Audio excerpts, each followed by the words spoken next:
Alright, so you've chosen for me to read The Darkest Outside Us. I'm like almost halfway-ish through. I pitched it to you, I think, as like These Broken Stars, kind of. And I would still, I think, stick with that. There's definitely kind of some similarities to These Broken Stars, like on a spaceship. I don't know, I think it's also its own book, obviously. Like, do I think this book is as good as These Broken Stars?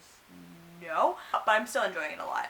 But These Broken Stars, I mean, I can't really, you know, These Broken Stars is like my favorite book I read back in like 2020, and it still holds up probably as like one of my all-time favorite books, and I've been very much in the mood for like These Broken Stars again. I don't know, I read a contemporary recently. I kind of took a break from this video. It's been like actually a month since I've filmed this video, I think. Partly, one, I was in a reading slump, number two, I've been reading other things. Is it These Broken Stars-ish? There's some similarities. There's some weird stuff that goes on in both of these books, and I guess there's mysteries in both, and you're trying to kind of, to some extent, uncover them. I have theories going on with this one.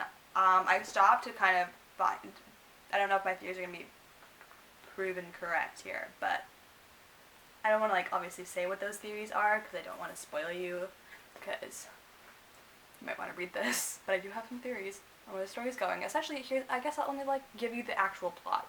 I read the back of it, but here's like more of my understanding of the book. Essentially, follow Kodiak and Ambrose. They are on this spaceship, and they are on this rescue mission. This Ambrose's sister, I think, what's her name? Something? Ambrose's sister is on some, I think, planet called like Titan or something like that, and he's on this rescue mission to go and save his sister because, I don't know, she needs help or something like that. She needs help, so he's gone. It's gonna take a while to get there, and there's a lot of tasks that they have to do on this spaceship. And he also finds out that there's another guy who's also on the ship, and his name is Kodiak, and this was kind of pitched as enemies to lovers. I don't know, I guess it is and it isn't, so I don't know. I feel like nowadays the enemies to lovers definition has been quite blurred. If like we're calling this enemies to lovers, let me say this is more my vibe of enemies to lovers rather than like the Cruel Prince's version of enemies to lovers. The Cruel Prince is not my enemies to lovers. That's not the kind I like. That's kind of don't like, you know, where they're saying I hate you and not making out, you know, no. Another good example would be like Juliet and Warner from Shatter Me as like a good example of like enemies to lovers I do enjoy, where there's development, you start to see the characters like each other, that sort of thing. These Broken Stars, top tier enemies to lovers. This is the standard, in my opinion, where we have two characters who, that's probably why I wanted to do this, because like I like stories, number one, where we don't have like I love huge cast of characters, but I also really like very small cast of characters, if that makes, like, that's a really weird thing to like, but I'm finding I really like stories with small cast of characters, where typically they're in some sort of survival circumstance, and so they kind of have to rely on each other, whether they like each other or not. That's something I've learned myself. I love survival stories, and I love it when it's like a small people, but I mean like even big cast of characters where they're all surviving, I think can still be good too. It's a weird trope to like. If anyone has any recommendations, let me know down below. They have to complete all these tasks, like maintenance tasks or something, but they're starting to realize there's some other stuff going on they don't know. Can I trust anything going on? No. There's a lot of questions I have raised. I don't know where this book's going. Like, to some extent, like, I'm having somewhat of an idea, but I think, like, it's one of those books, like, I don't know where it's going in, like, a good way, where, like, you know, I want to know what happens next. It's not like a contemporary where, like, I kind of want to know where the book's going, or I have an assumption of, like, the direction it's going to take, but, you know, you just want to see these characters get together, which is typically my thing. And then there's, like, other genres, such as, like, you know, fantasy, sci-fi, and, like, mystery. Mystery, I haven't been surprised all the time. Like, I want to find a mystery that surprises me, and I don't know, maybe they work better in, like, a sci-fi fantasy setting, that, like, I can be surprised about things. I can find with, like, murder mysteries, I tend to be able to pinpoint who did it pretty fast. Like, I think my record was Guild Hollow, where I predicted it at, like, page 2 or something, which that book was still great, but, like, the murder mystery aspect was, like, predictable. Not that there's a murder mystery necessarily going on here. Well, maybe. There's a lot of stuff going on, but it's, like, hard for me to talk about it without spoiling it, but at the same time, like, I don't really want to spoil it in this, so what to do. I have a lot of theories. If I'm right, I will let you know that I'm right, I guess, when we get to the end of this. is kind of what I'll say, or I guess where the story trajectory is kind of heading, if I'm like correct on that, I guess I'll say. But there's some weird stuff going on. I think the beginning part, I was kind of like actually not enjoying this book, and I was like really upset about it because this was like one of my most anticipated releases of 2021. I know it's 2022 now, but like this was a very anticipated release at the time that it came out. Like I was really looking forward to it. In the beginning I was like not vibing with it. Like I just found like the two characters were pretty meh. The two characters, like, I don't know, I just didn't care for them too super much. But now we've kind of gotten to likable territory, so you know, if I don't care about the characters, I'm not gonna care about the book kind of thing. The plot has kind of developed more and it's got more interesting. Like I feel like the introduction to the ship and the stuff going on just wasn't super interesting at first, but then like once stuff kind of started happening and you're like, okay, what can we trust here? What can we not trust? I think that's when the story like really picked up. I also have a headache, so maybe that's also why I'm kind of off at the moment. But yeah, I will say the audiobook. Not that the audiobook is weird.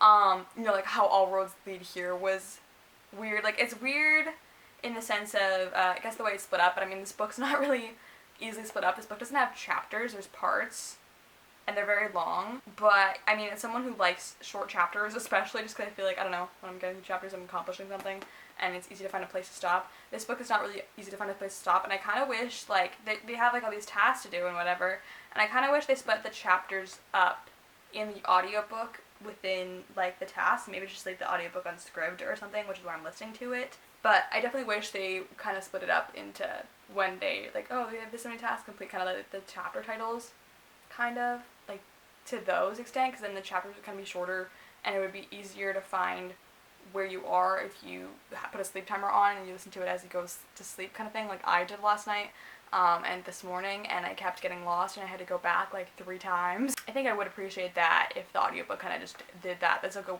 kind of weird tweak to make, but, like, the first chapter was, like, literally this first half. That it was 4 hours long. I listened to it, it's 2 hours, I'm listening to it on 2 times speed, but it was 4 hours long. It was kind of hard to be like, if you get, like, really far ahead, it's kind of hard to find your way back to where you are. That's my audiobook critique. That doesn't really have to do with the story as a whole. The vlog's been very rambly, and I apologize for that. Like I said, I have a headache.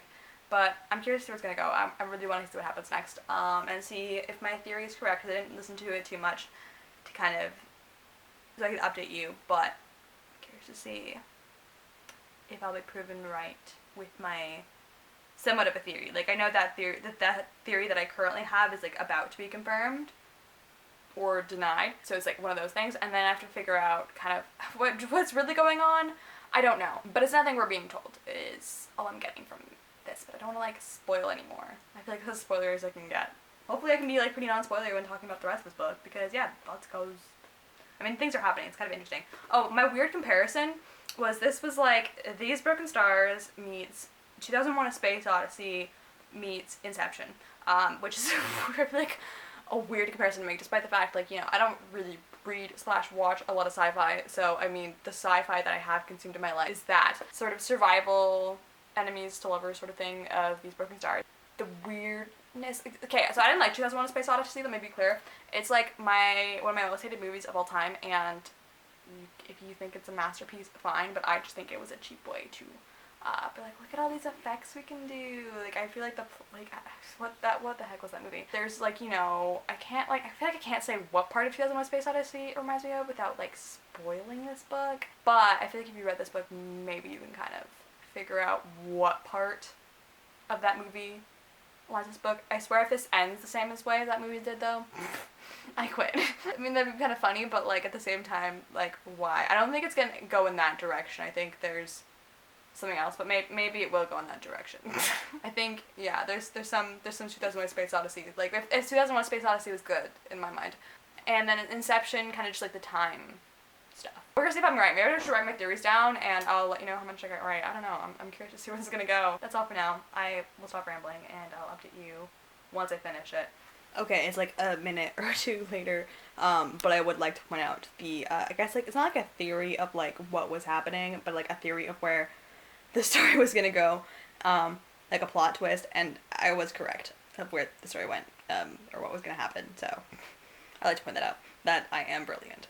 Thank you. In the same spot, it is the next day, but I did in fact finish. I took the bookmark out because I wasn't really following along the book, because it was kind of hard to follow along the book, but I finished Dark Inside, and I can't, currently I'm giving it a 4.25 with the chance of being upped or lowered. I was kind of between A4 and a 4.5, so I don't really know, I don't know, I feel like it's one of those books I have to kind of like sit with for a bit and my thoughts on it to see if I decide to up the rating. I didn't have it in me to give me a 5-star, and I'll get into that, but I will say the second half of the book, I have mixed feelings on it. Like, it's gonna sound really weird when I say it. Like, I feel like the second half of the book was very interesting. When I say I like sci-fi, I feel like, I mean, I like sci-fi in general. Like, you can give me your average dystopian kind of tale, and I'm good with that. Like the Lunar Chronicles, where, or, I don't know, I feel like there's different, definitely, types of sci-fi, where there's definitely kind of the more, so, like, we need to defeat the evil government, or spaceship out, like, you know, kind of Lunar Chronicles-ish kind of sci-fi, and then there's, like, this sci-fi. And I like both, but this is definitely more up my alley. I like kind of the weird sci-fi, I guess, if you will. This wasn't too difficult to understand, so I feel like if you're someone who does read a lot of sci-fi and you're worried about going into a book and being like, what the heck's going on, I wouldn't worry about this one. So I want more sci-fi like this, honestly. It's definitely, like, I like weird sci-fi. This is like, the vibes I gave off, or I've been comparing this to, is that it's 2001: A Space Odyssey, which I hated, mind you, but 2001: A Space Odyssey meets Inception meets These Broken Stars. Someone said that they both died at the end as well, which I would agree with, despite the fact I've not read that book, but from what I know about They Both Die at the End, definitely has that kind of vibes too, but like, I don't know, I guess with the relationship sort of thing. The conclusion of this book, I think I'm fine with it. I like the way it ended. The second half, I have mixed feelings about. I feel like, this is gonna sound really weird. I think I was joking around saying I hope this doesn't end the same way as 2001: A Space Odyssey, and it doesn't if you've seen that movie, but to some extent it also kind of does. But like, not, I don't know, I feel like if you've seen that movie and if you read this book, cause you might understand to some extent, or you might just be really confused, like just like to like the tiniest like extent, like it's a very small extent. And I was like, I didn't think about it till like after I finished it, and I was like, wait a second, I was like, I'll keep reading about that prediction. Not in the crazy way you're thinking. I feel like if you've seen it, like, so don't spoil that movie. Also, don't waste your time on that movie, but that's my opinion. Like the ending was the only good part of that movie. It was like, okay, this is kind of weird. It's kind of fun, weird. I like fun, weird sci-fi. It definitely has that kind of the things I liked about These Broken Stars. I definitely liked about this book. I like the kind of survival element. There was that to it. I like that weird things were going on, and you're like, wait a second, like, which kind of These Broken Stars also had like weird things going on, which I feel like people don't talk about the weird in These Broken Stars, but I mean, I don't know. I like weird things like this, and I feel like it's what's missing the sci-fi genre for me, or I feel like I don't see enough, or at least maybe in the sci-fi I pick up. Maybe it's the ones I'm hearing about, because I mean, I don't really follow a lot of booktubers who talk a lot about sci-fi, so it could be that as well. This had the weird that I'm looking for, and I like weird things that happen in books. I feel like the first half of this is like, not a lot happens in a sense, but I think it sets up the book very well, so like I don't think it's like, not a lot happens in a bad way.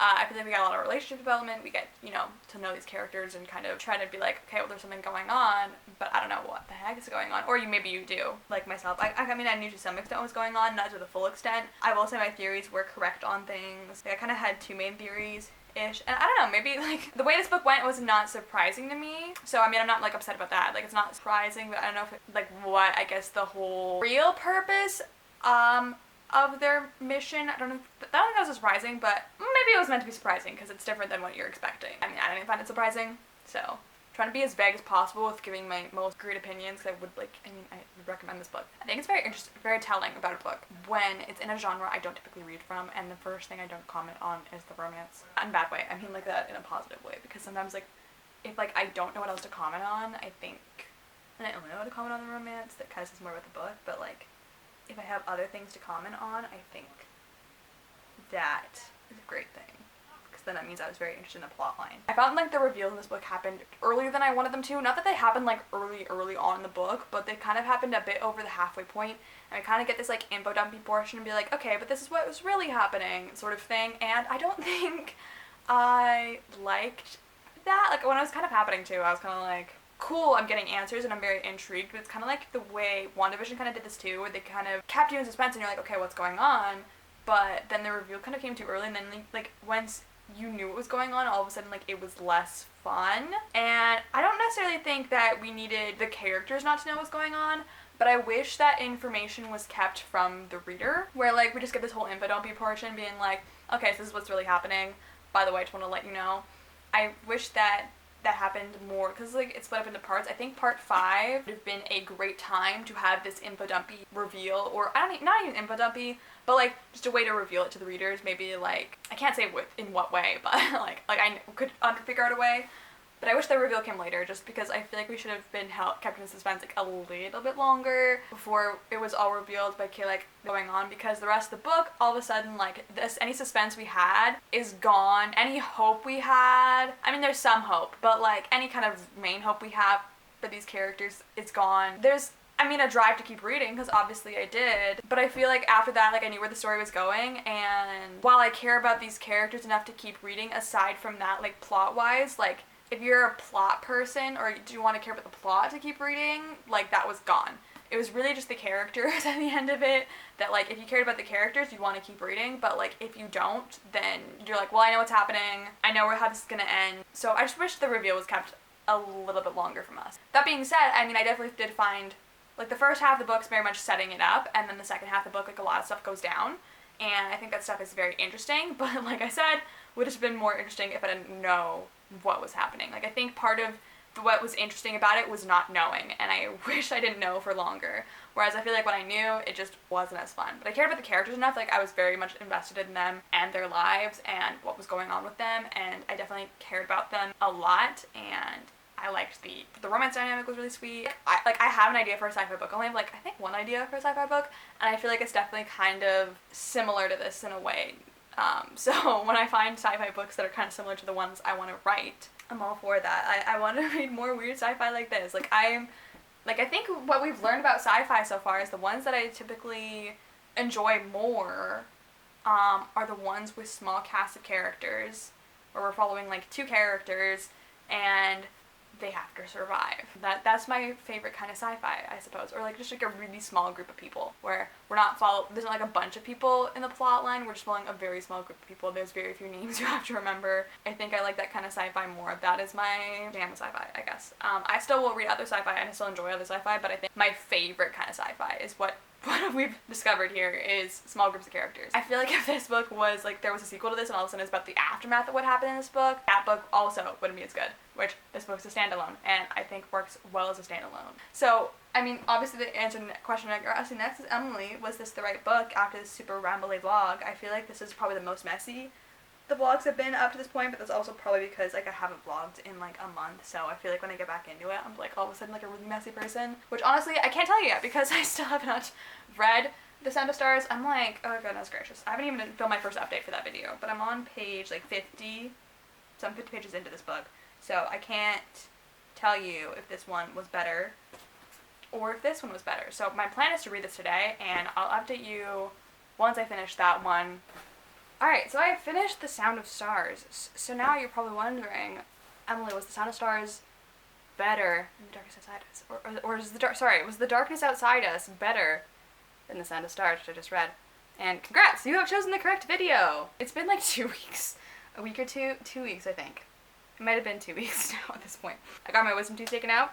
I said that in, like, the Sound of Stars clip, but in case you started here, got my wisdom teeth taken out, so I had to take a bit of a break from this vlog and come back to it. So, but here we are, ready to jump into the final round of things. The last round was historical romance, which I have not read a lot of, and I do enjoy historical stuff. Like, I love Bridgerton, and there's this book in choice, it's called Desire and Decorum. Oh my gosh, I'm obsessed with it. I love it. It's, like, one of my favorite things. And historical romance. So, I've never actually read a historical romance book. Well, no, I have. That's a lie. I have read historical romance, but it's been typically, like, American historical romance. It's, like, a lot more, this is some country Western vibes. It's just surprising how I like this, because I don't actually like Westerns, but, I mean, there's some Western vibes to it, I guess. To some extent. It's more like, it's Karen Woodamire. That's the only stuff I've actually read. And I think there was Dean Gist I read from, and they were good. I liked them. This Victorian sort of historical romance I have not picked up, so that is what we're doing today. So, we have 2 romances. So, we first have The Duchess Dare. I keep on saying The Duchess Dare because her name's Tessa Dare. The Duchess Deal by Tessa Dare. I will read the backs to you. It says, when a girl meets Duke, Their marriage breaks all the rules. Since his return from the war, the Duke of Ashbury's to-do list has been short and anything but sweet. Brooding, glowering, menacing London near Dour Wells by night. Now there's a new item on the list. He needs an heir, which means he needs a wife. When Emma Gladstone, a vicar's daughter, turned seamstress, appears in his library wearing a wedding gown, he decides on the spot that she'll do. His terms are simple. They will be husband and wife by night only. No lights, no kissing, no questions about the battle scars. Last and most importantly, once she's pregnant with his heir, they need never share a bed again. But Emma is no pushover. She has a few rules of her own. They will have dinner together every evening with conversation and unlimited teasing. Last and most importantly, once she's seen the man beneath the scars, he can't stop her from falling in love. Like, the total opposite end. We have Edenbrook. Marianne de Ventry will do anything to escape the boredom of Bath and the amorous attentions of an unwanted suitor. So when an invitation arrives from her twin sister Cecily to join her at a sprawling court estate, she jumps at the chance, thinking she'll be able to relax and enjoy her beloved English countryside while her sister snags the handsome heir of Edenbrook. Marianne finds that even the best laid plans can go awry. From a terrifying run-in with a highwayman to a seemingly harmless flirtation, Marianne finds herself embroiled in an unexpected adventure filled with enough romance and intrigue to keep her mind racing. Will Marianne be able to rein in her traitorous heart, or will a mysterious stranger sweep her off her feet? Fate had something other than a relaxing summer in mind when it set Marianne to Edenbrook. So that is the plot of Edenbrook. So, now it is time for you to choose. This is the last round, by the way. I think I clarified that. But this is the last round, and then we can finally finish this video. But yeah, it's time for you to choose which one you think I'm going to enjoy more.